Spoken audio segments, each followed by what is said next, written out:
নমস্কার,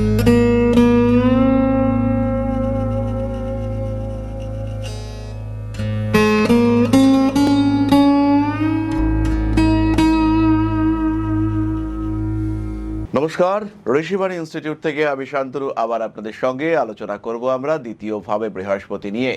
যারা অর্থনৈতিক দিক থেকে বেশ চাপের মধ্যে রয়েছেন, যারা মানসিক দিক থেকে বেশ টেনশনে রয়েছেন, যারা কথা বলতে গেলেই গন্ডগোল হয়ে যাচ্ছে, তাদের ক্ষেত্রে কিন্তু বৃহস্পতি দ্বিতীয় অবশ্যই নেই।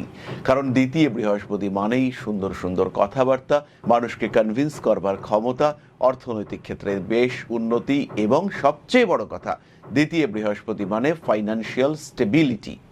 টাকার ঘাটতি আছে কিন্তু অভাব নেই, যতটুকু প্রয়োজন ততটুকু অবশ্যই আছে, এটাই দেবগুরু বৃহস্পতি। তাহলে দ্বিতীয় বৃহস্পতি আত্মীয় কুটুম্ব পরিজন এদের সঙ্গে সুসম্পর্ক সৃষ্টি করতে সাহায্য করে। দ্বিতীয় বৃহস্পতি অর্থনৈতিক ক্ষেত্রে ধীরে ধীরে উন্নতি দেয় এবং এই উন্নতি কিন্তু স্টেবল। এটা যেমন একদিনে বিরাট টাকার পাহাড় তৈরি হয় না, আবার একদিনে সেই পাহাড় মাটিতেও মিশে যায় না।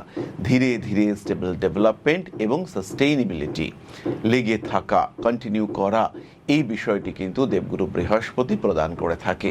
দেবগুরু বৃহস্পতি দ্বিতীয় অবস্থান করলে জাতক বা জাতিকার মধ্যে সম্মোহনী ব্যক্তিত্ব দেখতে পাওয়া যায়। মানুষ কিন্তু তার প্রতি আকৃষ্ট হয়, তার ভাষা জ্ঞান এটা কিন্তু অসাধারণ থাকে।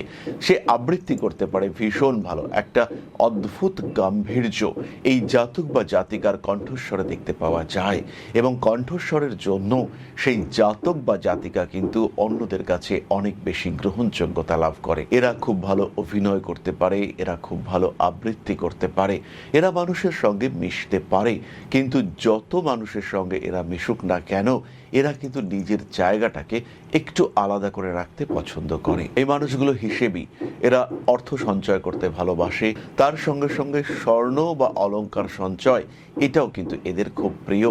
এরা সব জিনিসপত্র কাগজপত্র গুছিয়ে রাখার চেষ্টা করে, যে কোনো রকম ডকুমেন্টেশন, সেটা পাসপোর্ট হতে পারে, সেটা ছোটবেলার রেজাল্ট হতে পারে, প্রত্যেকটি বিষয়কে সুন্দরভাবে গুছিয়ে রাখার মানসিকতা এটা এই মানুষগুলির মধ্যে দেখতে পাওয়া যায়। এরা যে ভীষণ অ্যাক্টিভ তা কিন্তু নয়, কিন্তু এরা নির্দেশ দেওয়ার ক্ষেত্রে খুবই অ্যাক্টিভ এবং এদের প্রত্যেকটি নির্দেশের সঙ্গে একটি পরিকল্পনা দেখতে পাওয়া যায়।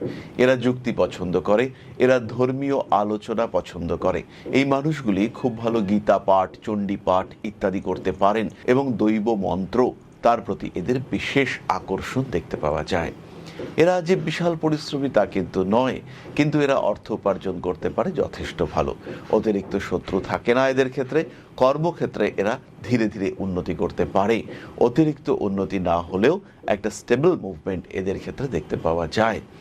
এদের ইন্টারভিউতে সাকসেস রেট এটাও কিন্তু বেশি। তাহলে সবই কি ভালো, কিছুই কি খারাপ নেই? আছে তো। দেবগুরু বৃহস্পতি যাদের দ্বিতীয় থাকে তাদের মুখমণ্ডলটা একটু বড় আকারের দেখতে পাওয়া যায়, তাদের মুখটা একটু ফোলা প্রকৃতির, একটু ভারী এবং গোল প্রকৃতির হতে দেখতে পাওয়া যায়। দ্বিতীয় দেবগুরু বৃহস্পতি মিষ্টির প্রতি আসক্তি এনে দেয়, ফলে সুগার, ডায়াবেটিস এই সমস্ত সমস্যা যাদের ক্ষেত্রে রয়েছে তাদের দ্বিতীয় বৃহস্পতি কিন্তু ঘাতক সিদ্ধ হতে পারে। দ্বিতীয় বৃহস্পতি একজন জাতক বা জাতিকার অর্থের ক্ষেত্রে সীমাবদ্ধতা সৃষ্টি করে। জাতক বা জাতিকা যদি ভাবে কোটিপতি হব এবং তার জন্য যদি চেষ্টা করে, তাহলে দেবগুরু বৃহস্পতি স্বয়ং সিদ্ধ হয়ে এইখানে বাধার সৃষ্টি করে। কিছুতেই তুমি হতে পারবে না কোটিপতি, তোমাকে আটকে দেব, এই মেন্টালিটি নিয়ে বৃহস্পতি কাজ করা শুরু করে এবং যতই আপনি গ্রো করতে থাকুন না কেন কিছু ফাইন্যান্সিয়াল রেসপন্সিবিলিটি এমনভাবে তৈরি করতে থাকে এই দেবগুরু বৃহস্পতি। যদি অপীড়িত অবস্থায় থাকে দেবগুরু বৃহস্পতি রাহু, সে কিন্তু জাতককে কোটিপতি করতে পারে, অন্যদের থেকে প্রচুর বেশি টাকা দিতে পারে এই রাহুদৃষ্ট রাহুযুক্ত বৃহস্পতি। কিন্তু যদি দ্বিতীয় একক বৃহস্পতি অপীড়িত বলবান বৃহস্পতি থাকে তাহলে কোনোভাবেই সে অতিরিক্ত টাকা দিতে চাইবে না। দেবগুরু বৃহস্পতি চাইবেন তুমি ঈশ্বরকে ডাকো, ভগবানের কথা বলো, টাকা পয়সার দিকে তাকিও না, যতটুকু দরকার আমি তোমায় দেব। দ্বিতীয় দেবগুরু বৃহস্পতি মেডিকেল পারপাসে খরচ করিয়ে দিতে পারেন। দ্বিতীয় দেবগুরু বৃহস্পতি প্রপার টাইমে যদি পীড়িত হন তাহলে প্রপার টাইমে মেডিকেল সাপোর্টের ক্ষেত্রে একটা অভাব সৃষ্টি করতে পারেন।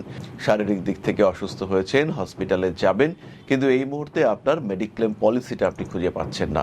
আপনি খুঁজে পাচ্ছেন না আপনার যেটা ফ্রি কার্ড রয়েছে, অর্থাৎ যে হেলথ কার্ড দিয়ে আপনি হসপিটালে ভর্তি হতে পারবেন সেটাকেই আপনি খুঁজে পাচ্ছেন না। এর কারণ হচ্ছে পীড়িত বৃহস্পতি। বৃহস্পতি পীড়িত থাকলে পরে আত্মীয় পরিজনরা জাতককে ভীষণভাবে ইউজ করে, পেছনে কথা বলতে থাকে, সামনে ভালো পেছনে খারাপ এই ধরনের কথাবার্তা কন্টিনিউয়াসলি বলতে থাকে এবং কিছুতেই তারা এই জাতককে সহ্য করতে পারে না। কিন্তু প্রয়োজনে এর থেকে যতটা সম্ভব সুবিধা নেওয়া এটা কিন্তু এই জাতকরা করে থাকে। সুতরাং দ্বিতীয় বৃহস্পতি যদি অবস্থান করে থাকে আর আপনি যদি মনে করেন প্রচুর অর্থ উপার্জন করবেন, তাহলে এই দ্বিতীয় বৃহস্পতি কিন্তু আপনাকে বাধা দেবে। এই দ্বিতীয় বৃহস্পতি কিন্তু আপনাকে ব্লক করবে, আপনার অগ্রগতির পথকে রুদ্ধ করতে চেষ্টা করবে এই বৃহস্পতি। আর আপনি যদি শুদ্ধ সাত্ত্বিক জীবনযাপন করেন, ঈশ্বরের নাম গান করেন, তাহলে এই বৃহস্পতি কিন্তু আপনাকে হিউজ সাপোর্ট দেবে, জনপ্রিয়তা চরম জায়গায় নিয়ে যাওয়ার চেষ্টা করবে। তাহলে বৃহস্পতি দ্বিতীয় অবস্থান করলে কি ঘটতে পারে আপনারা জানতে পারলেন। মিলিয়ে দেখুন নিজের জন্মকুণ্ডলীর সাথে, আর অবশ্যই শেয়ার করুন আমাদের সাথে। ভালো থাকুন। জয় মা আদিশক্তি। নমস্কার।